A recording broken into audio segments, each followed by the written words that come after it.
मेरी नजर में तो कम से कम एक क्लियर स्टेटेड गोल था, और बराह रास्त बिलवास्ता मुदाखलत एस्टेब्लिशमेंट की, एजेंसियों की, फौज की वगैरह नहीं होनी चाहिए। आईनी सियासत जो है वो होनी चाहिए, आइन के दायरे कार में होनी चाहिए, आइन की बालादस्ती होनी चाहिए, रूल ऑफ लॉ होना चाहिए, इदारे जो हैं वो आज़ाद होने चाहिए लेकिन अपने हुदूद में होने चाहिए।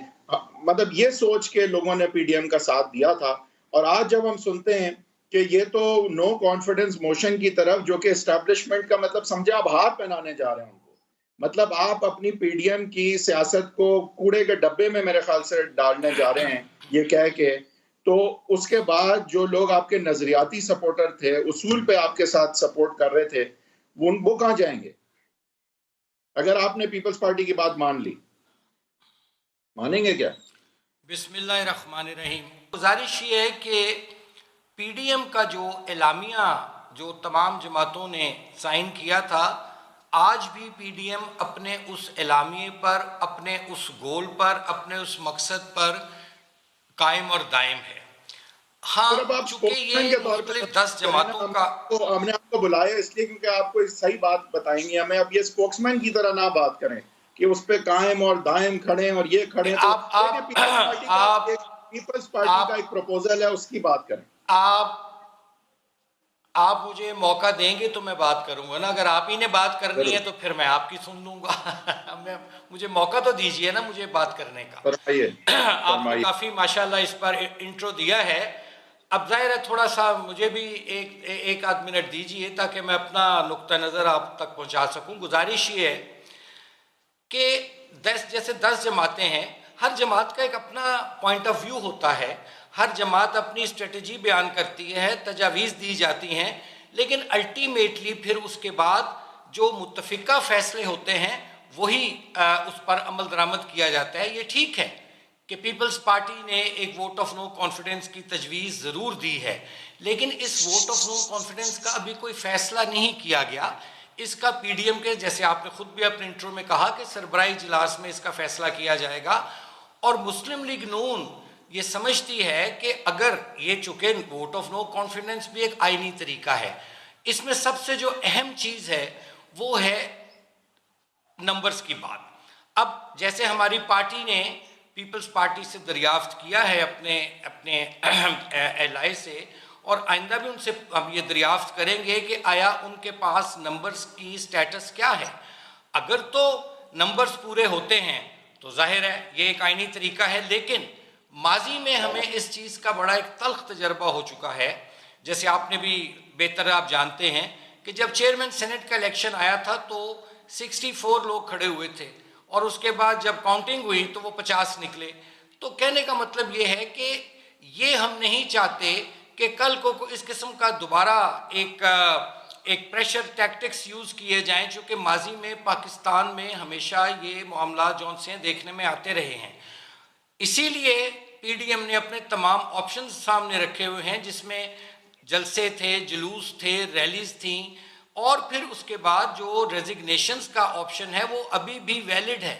कोई रेजिग्नेशंस का, इस्तीफों का जो ऑप्शन है वो हमने कोई उसको तर्क नहीं कर दिया।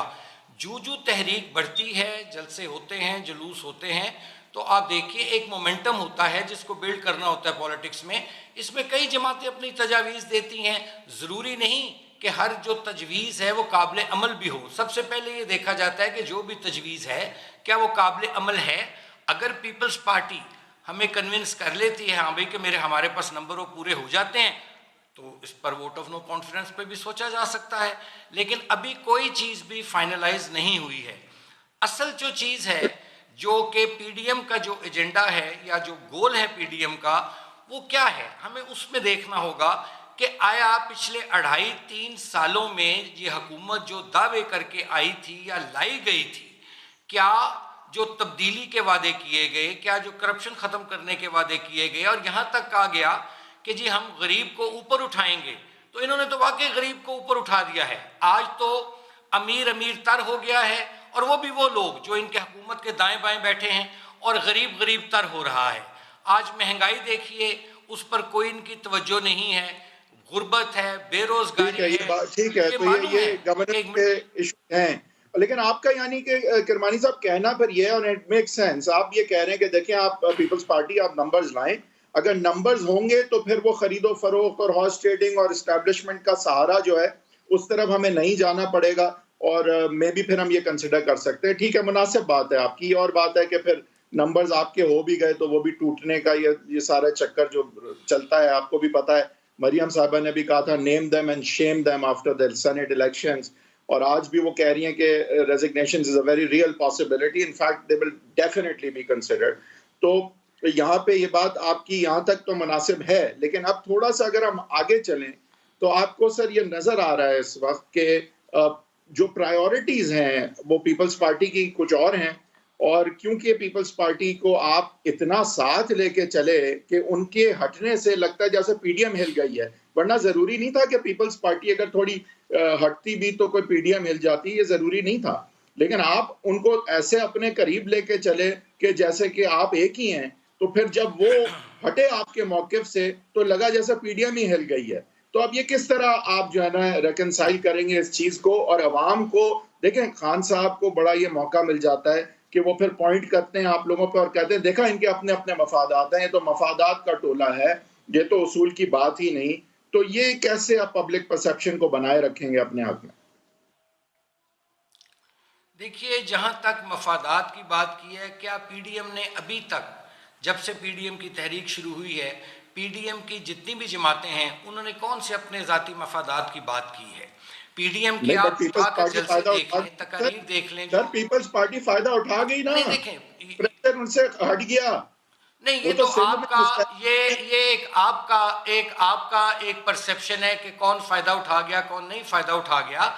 अभी तक देखिए कोई पीपल्स पार्टी की तरफ से सिवाय जो उन्होंने एक वोट ऑफ नो कॉन्फिडेंस की बात की है, इसके अलावा क्या फायदा पीपल्स पार्टी ने उठाया है? आज भी नून लीग का विच हंट हो रहा है, आज भी क्या पीपल्स पार्टी के खिलाफ मुकदमे वापस ले लिए गए हैं जो उन्होंने को फायदा उठा लिया, या नून लीग ने के खिलाफ कोई मुकदमा वापस ले लिए गए? बल्कि ये तो मजाक मेन ऑपोजिशन पार्टीज और ये तो मजाक है। नवाज शरीफ मरियम नवाज के खिलाफ 7 दिन में 6 दिन पेशियां होती थी, रोज के 2 पेशियां होती थी, उनको कन्विक्ट कर दिया गया। यहाँ फेक अकाउंट्स केस चल के नहीं देता, और आप कह रहे हैं कि बराबर का रवैया हो रहा है।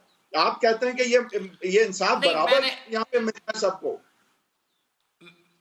मैं ये बात नहीं कह रहा कि इंसाफ, मैं तो ये कह रहा हूं कि इंसाफ, मेरा कहने का मतलब है कि इंसाफ ना पहले हुआ है ना इंसाफ अब हो रहा है।